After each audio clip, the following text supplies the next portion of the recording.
फुलेवाड्यामध्ये वटसावित्रीच्या पूजेला बंदी, पुरातत्व विभागाकडून परिपत्रक जारी। प्रशांत फुले यांनी सरकारकडे केली होती याचिका।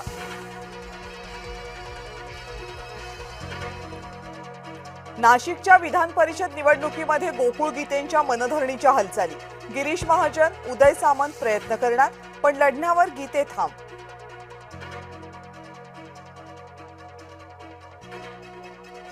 वाद नव्हते, मतभेद दूर झाले। एकनाथ शिंदेंच्या मध्यस्थीनंतर सत्तार शिरसाट एकत्र, दोन्ही नेत्यांनी एकाच गाडीतून केला प्रवास।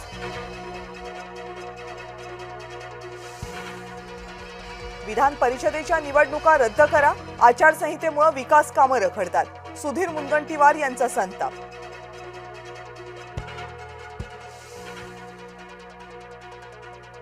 जळगावमध्ये शिवसेनेच्या बंडखोर उमेदवार रेश्मा काळे निवडणूक लढण्यावर ठाम। भाजप उमेदवार नंदकिशोर महाजनांचं टेन्शन कायम।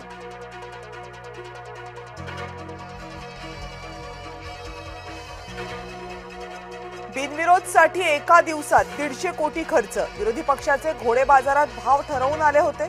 खासदार संजय राऊतांचा जोरदार टोला।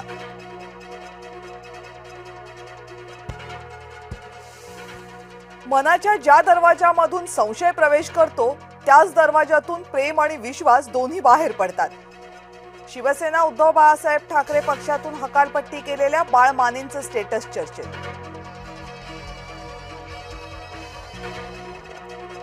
भंडारा गोंदिया विधान परिषदेचे अपक्ष उमेदवार प्रफुल्ल अग्रवाल यांना ईडीची धमकी। काँग्रेसचे नेते नाना पटोले यांचा खळबळजनक आरोप।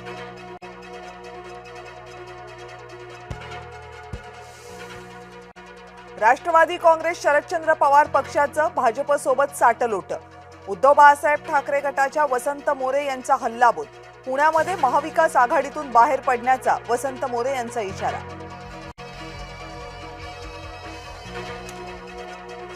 कॉकरोच पार्टीत आदित्य अमित ठाकरेंचा पक्ष विलीन होत असेल तर शुभेच्छा। प्रताप सरनाईक यांचा आदित्य आणि अमित ठाकरेंना टोला।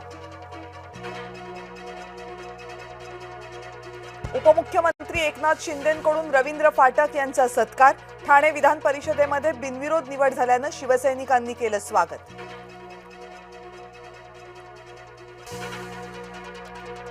मुख्यमंत्री देवेंद्र फडणवीस घेणार पावसाळ्यापूर्वीच्या कामांचा आढावा। महापौर आणि प्रशासकीय अधिकाऱ्यांसोबत मुख्यमंत्र्यांची बैठक।